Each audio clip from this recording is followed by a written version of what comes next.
Ya, baiklah, Shalom. Perkenalkan, nama saya Ishak Edison Nana Nicholas, NPM 19403020021. Saya dari Lokal A, Prodi Teknik Elektro, Fakultas Teknik Universitas Borneo Tarakan. Nah, pada kesempatan kali ini saya akan membawakan sebuah presentasi yaitu mengenai pengantar fazi serta penerapannya dalam kehidupan sehari-hari. Nah, ini berkaitan dengan mata kuliah komputasi cerdas. Nah, baiklah, langsung saja kita masuk ke materi. Nah, jadi pada materi ini saya akan membawakan kita atau membawa kita untuk mengenal yang namanya logika fazi serta penerapannya nanti, begitu ya. Kita masuk ke himpunan fazi dan logika fazi. Fazi memiliki arti kabur atau samar. Fazi juga merupakan peningkatan dari logika boolean yang berhadapan dengan konsep kebenaran sebagian. Biasa juga disebut sebagai fuzziness atau logika fuzzy. Himpunan fuzzy dapat diartikan sebagai sekumpulan kelas yang memiliki batas tidak terlihat secara jelas. Tidak jelas di sini maksudnya samar ya. Logika fuzzy atau fuzzy logic diperkenalkan pada tahun 1965 oleh Lofty Azadeh. Logika fazi merupakan rumusan matematis dengan basis derajat keanggotaan dan bukan berbasis nilai keanggotaan skrip berbasis biner. Derajat keanggotaan X terhadap himpunan A dapat dituliskan sebagai mu A dalam kurung X. Derajat keanggotaan bernilai 0 hingga dengan 1. Di mana derajat keanggotaan dapat berada di antara kedua nilai tersebut atau berkoma. Derajat keanggotaan memetakan elemen X pada himpunan A dengan menggunakan berbagai kurva, diantaranya trapezoidal, triangular, Singleton, Gaussian, Bell, sigmoidal, dan S-curve. Nah, jadi ini merupakan contoh derajat keanggotaannya. Mulai dari bisa dilihat di sini linear turun, begitu juga dengan linear naik, penyusutan, pertumbuhan. Kemudian triangular, trapezoidal, Gaussian 2. Jadi seperti ini contohnya bisa dilihat. Gambar di samping ini adalah contoh bentuk kurva untuk kita mengamati atau melihat dari derajat keanggotaannya. Nah, kemudian perhitungan pada fungsi keanggotaan memiliki keunikan pada setiap kurva. Sebagai contoh, pada kurva triangular, fungsi keanggotaan dapat dirumuskan sebagai berikut.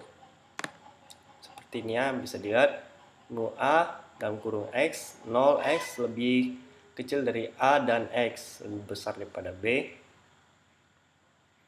Kemudian X minus A per B minus B, B minus A. A lebih besar, lebih kecil daripada X, lebih besar daripada B.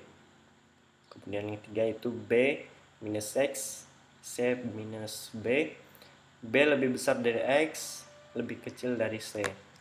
Pada sisi lain, perubahan kurva akan menyebabkan berubahnya fungsi keanggotaan yang digunakan. Itu.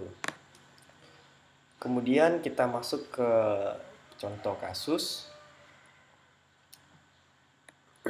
Contoh dalam memahami logika fazi dapat dilihat dari kehidupan sehari-hari.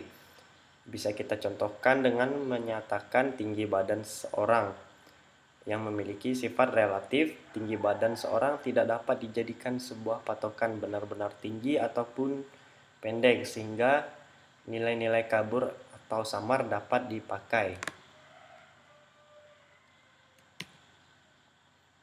Nah, ini adalah contohnya berapakah tinggi badan seorang sehingga dapat dikategorikan menjadi pendek, sedang, atau tinggi. Pembuatan fazi ini kita ambil dari pendek, agak tinggi, cukup tinggi, tinggi sekali, dan yang sebagainya. Nah, jadi perlu kita ketahui dalam logika fuzzy ini, dia tidak bernilai mutlak seperti tinggi dan pendek. Jadi kita bisa mengamati seperti benar tinggi, agak tinggi, sangat tinggi, dan tinggi sekali, seperti itu ya. Jadi dalam logika fuzzy atau fuzzy logik ini, nilai-nilai samar itu atau di pertengahannya bisa kita hitung, bisa kita tentukan, seperti itu. Fuzzy logik dapat dilihat dari tidak meratanya tinggi seorang tersebut yang dijadikan patokan sehingga dapat dikatakan samar atau nilai samar.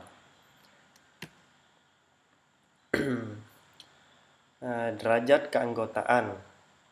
Ya, derajat keanggotaan menyatakan seberapa besar pengaruh anggota satu fuzzy ke dalam sistem fuzzy. Derajat keanggotaan memiliki nilai dari 0 sampai dengan 1. Nah, jadi ini bisa dilihat watak kekaburan maksudnya. Jadi di sini saya memasukkan seperti pergantian musim dalam setahun, mulai dari musim semi, musim panas, musim gugur, hingga musim dingin. Begitu juga sebaliknya. Begitu juga nanti dia kembali lagi ke musim semi. Nah, dalam musim semi, panas, gugur, dingin yaitu kita ambil dari bulan Maret, kemudian Juni, September, Desember, kemudian Maret. Nah, seperti ini. Nah, jadi anggap saja di sini buat X dan Y. Jadi di sini nilainya yaitu 1 dan 0. Karena ini bisa kita katakan non-fuzzy. Karena dia hanya nilai derajat keanggotaannya jelas menggunakan 1 dan 0 saja, seperti itu. Nah, penggambaran grafik di atas menggunakan sistem relevasi dengan suatu keanggotaan hanya bernilai 0 atau 1 saja. Seperti contoh perubahan musim di bulan Juni, yakni dari musim semi ke musim panas, sehingga dapat ditarik sebuah kesimpulan bahwa perubahan musim di dunia nyata dapat dimasukkan ke dalam grafik sehingga dapat kita amati terjadinya transisi dalam pergantian musim di bulan Juni. Dapat kita amati pergantian musim dari musim semi ke musim panas ke musim gugur ke musim dingin. Terdapat sebuah transisi. Hal ini dilihat dari derajat keanggotaannya. Ini 1 atau 0. Atau bahkan bisa di pertengahan 1 dan 0. Atau nilainya nanti berhasil koma. Seperti itu. Nah, jadi bisa dilihat di sini kalau kita katakan ini merupakan grafik fuzzy. Jadi kita bisa lihat dari grafik ini, kita amati ini dari yang terang pada pertengahan bulan dan pertengahan pergantian musim. Ini di sini tepatnya yang ini ya, yang di persilangannya ini kita sebut terjadinya transisi pergantian musim. Jadi dari musim semi ke musim panas. Nah, jadi dalam 1 bulan itu terdapat dua musim, yaitu musim semi dan musim panas. Itu tepatnya di bulan Juni. Kemudian dia tingkat dari musim panas yaitu ada di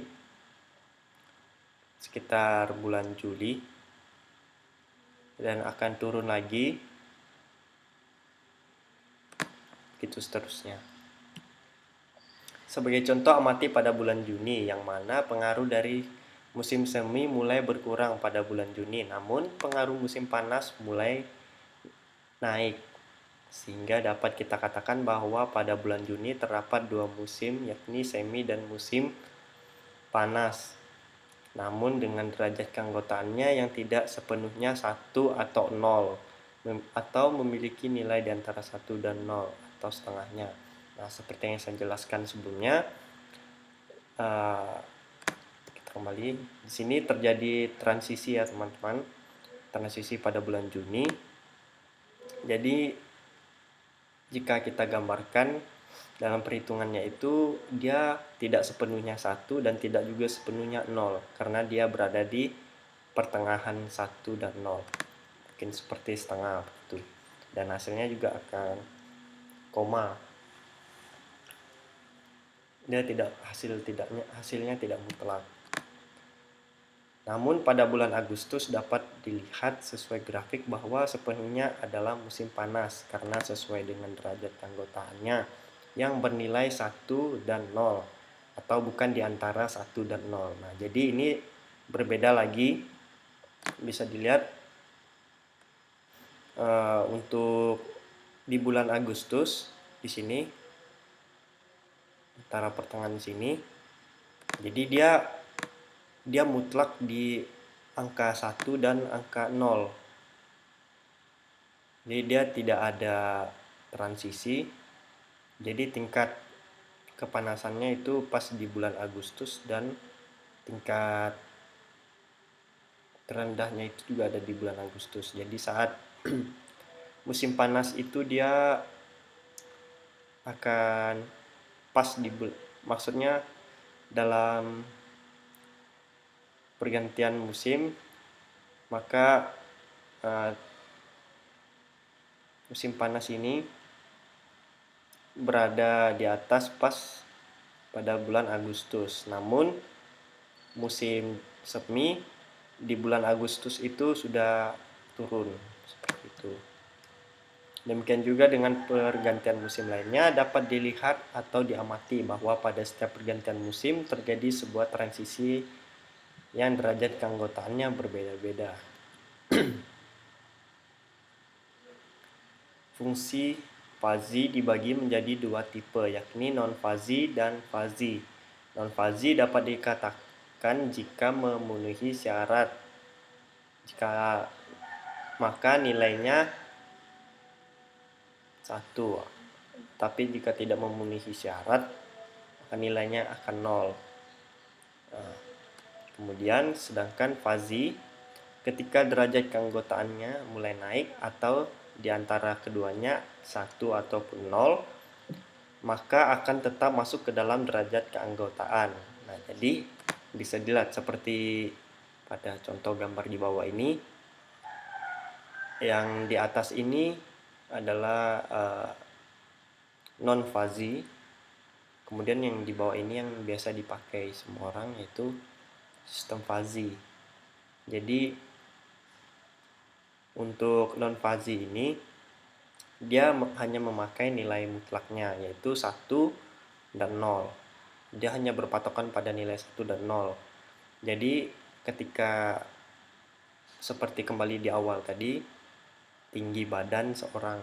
Nah, jadi dia akan dikatakan pendek dan tinggi. Dia tidak dikatakan pendek, agak tinggi, tinggi sekali. Dia tidak seperti itu. Nah, seperti inilah contohnya. Nah, berbeda halnya dengan fazi. Ini yang biasa dicari. Dari derajat keanggotaannya dia bisa menggunakan di pertengahan dari 1 ataupun 0, atau nilai derajat keanggotaannya. Di sini bisa dilihat di sini untuk yang agak pendek dan agak tinggi ini. Yang agak pendek ini kurang tinggi, yaitu mu sama dengan 0,3. Nah, jadi nilainya masih bisa dihitung. Bisa dilihat di sini dia agak tidak terlalu tinggi, jadi dia pas di bawah. Di sela-sela ini saya lingkari. Kemudian untuk orang kedua yaitu mendekati tinggi, yaitu nilainya mu sama dengan 0,95. Jadi dia tidak begitu tinggi dan juga kurang tinggi, tidak begitu tinggi.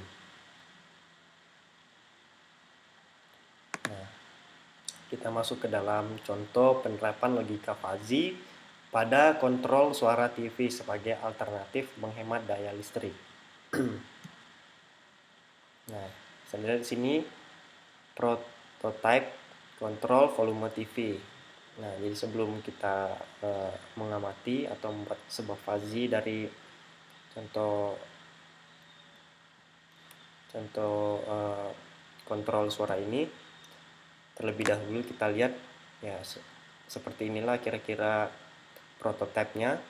Tab ini menggambarkan model prototipe sistem yang akan dikembangkan sebagai data input menggunakan sensor suara dengan satuan desibel dan satuan suara frekuensi yang akan diterima oleh Arduino sebagai kontrol dengan logika fuzzy dan menjadi keluaran pada televisi.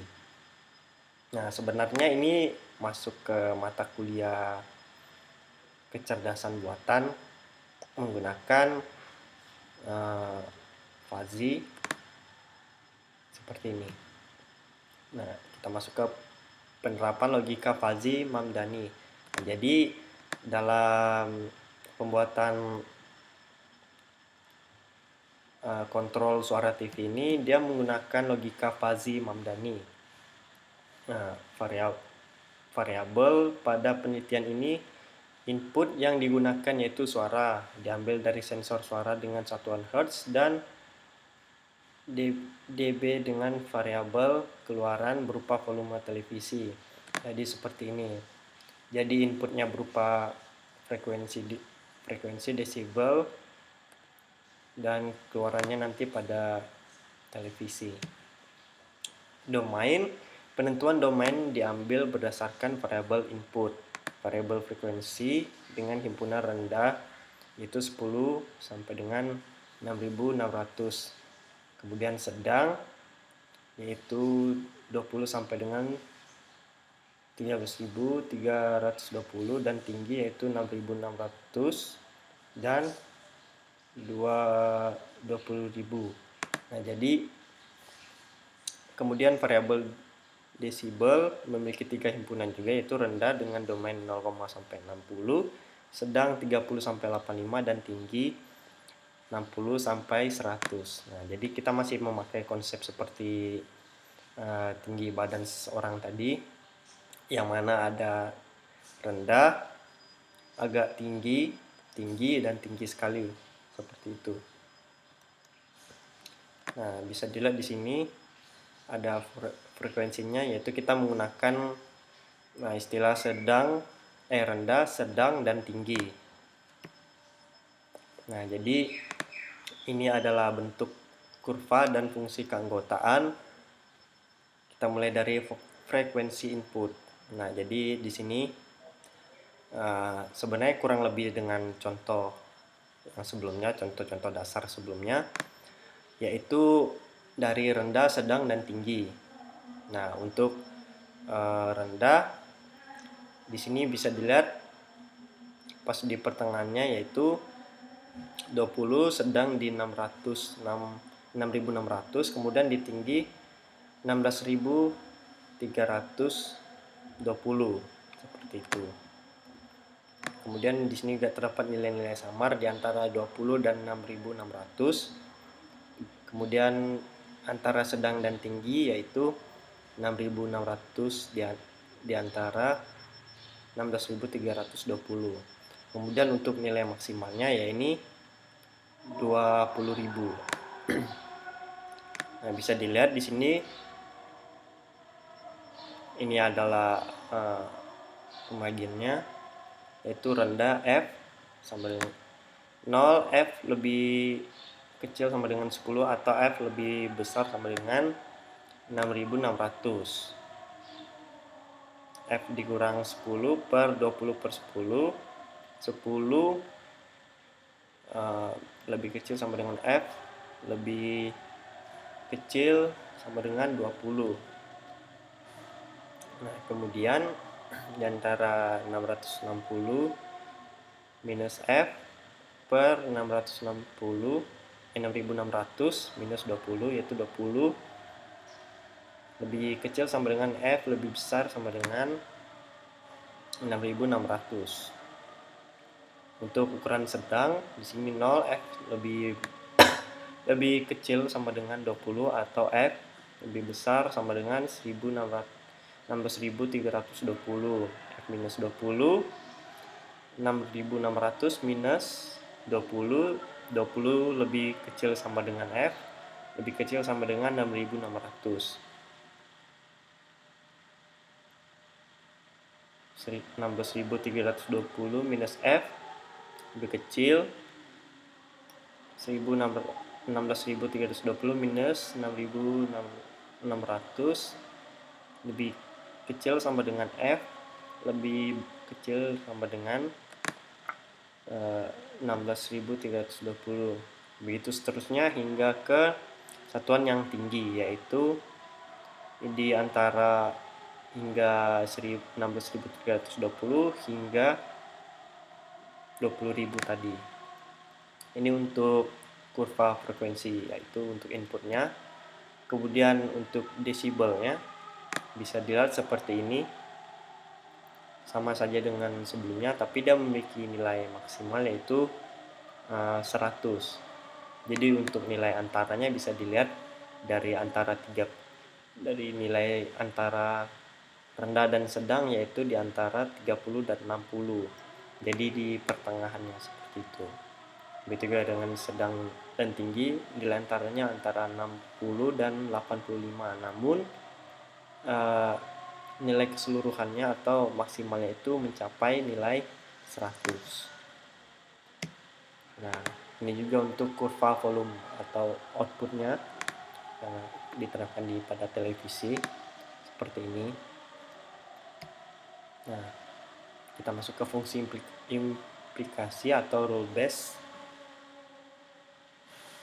Pada kontrol suara, televisi menggunakan dua variabel input dengan 3 himpunan, yaitu yang rendah, sedang, dan tinggi, dan satu variabel outputnya dengan 3 himpunan, yaitu rendah, sedang, dan tinggi. Maka terdapat 9 aturan. Nah, kemudian pengujian kontrol volume. Setelah pembuatan rule base pada implikasi, maka akan dilakukan pengujian menggunakan rule viewer MATLAB dengan Fish Mamdani, menggunakan input suara pertama yaitu frekuensi yang dibuat dalam 3 himpunan rendah, sedang, dan tinggi. Input suara kedua yaitu desibel, dibuat dengan 3 himpunan rendah, sedang, dan tinggi yang mengontrol volume TV. Nah, jadi seperti ini untuk pengaplikasiannya pada MATLAB. Nah, jadi perlu saya beritahukan juga logika fuzzy bisa kita buat menggunakan aplikasi MATLAB.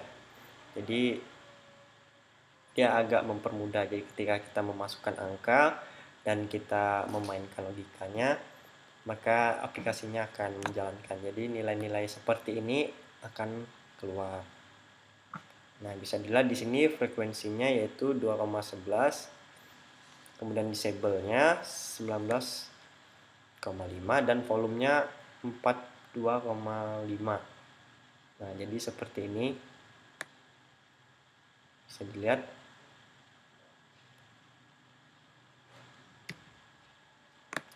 Nah, berdasarkan hasil pengujian menggunakan rule views fuzzy, semakin rendah frekuensi dan desibel, maka akan semakin rendah volume televisi. Apabila frekuensi dan desibel tinggi, maka volume televisi akan naik atau membesar. Berikut hasil pengujian. Nah, seperti ini. Ini hasil dari pengujian lewat aplikasi MATLAB tadi. Nah, ini adalah frekuensinya. Dia naik, turun, sampai naik kembali. Nah, kemudian dimasukkan ke dalam data ini. Di sini frekuensi, desibel, dan volume. Jadi semakin rendah frekuensinya, maka Disable-nya juga semakin rendah, tapi volumenya naik di sini ya. Frekuensi sangat berpengaruh dengan volume. Nah, ini kita lihat penggambaran dalam 3D berbentuk MATLAB menggunakan logika fuzzy seperti ini. Jadi jika sebelumnya kita menggunakan perumpamaan, nah pada sekarang ini kita menggunakan aplikasi, jadi tampilannya seperti ini. Jadi dia terhitung secara otomatis. Nah, kemudian dapat disimpulkan permasalahan pada penelitian ini dapat diambil dari kondisi sehari-hari pada kontrol volume televisi. Penelitian ini menggunakan logika fuzzy dengan Fishman-Mamdani. Input yang digunakan adalah data yang diambil dari sensor suara dengan satuan frekuensi Hertz dan Decibel yang diproses menggunakan logika fuzzy dan menghasilkan kontrol berupa volume televisi. Berdasarkan hasil pengujian menggunakan rules review fuzzy, semakin rendah frekuensi dan Decibel maka akan semakin rendah volume televisi dan sebaliknya. Kemudian penelitian ini hanya sebatas prototipe, maka diharapkan dapat dilanjutkan ke tahap pembuatan sistem dan penerapan. Nah, jadi seperti itu. Untuk fuzzy logic, biasanya aplikasi yang kita gunakan yaitu aplikasi MATLAB. Nah, aplikasi MATLAB ini cukup besar penginstalannya, jadi untuk laptop yang di bawah rata-rata mungkin akan berat menginstal aplikasi ini. Kenapa menggunakan aplikasi MATLAB? Karena kita hanya memasukkan data atau nilainya secara manual, tetapi keuntungannya itu nilainya akan langsung keluar, jadi kita tidak perlu menghitung manual seperti yang pertama tadi, yaitu itu hanya contoh saja. Nah, seperti ini. Nah, ini kan kita hanya membuat manual mengenai pengenalan saja. Nah, jadi selanjutnya akan menggunakan aplikasi MATLAB. Nah, jadi di situ lebih memperdalam dan mempermudah. Nah, jadi mungkin sekian dari saya. Kurang lebihnya mohon dimaafkan. Sekian dan terima kasih.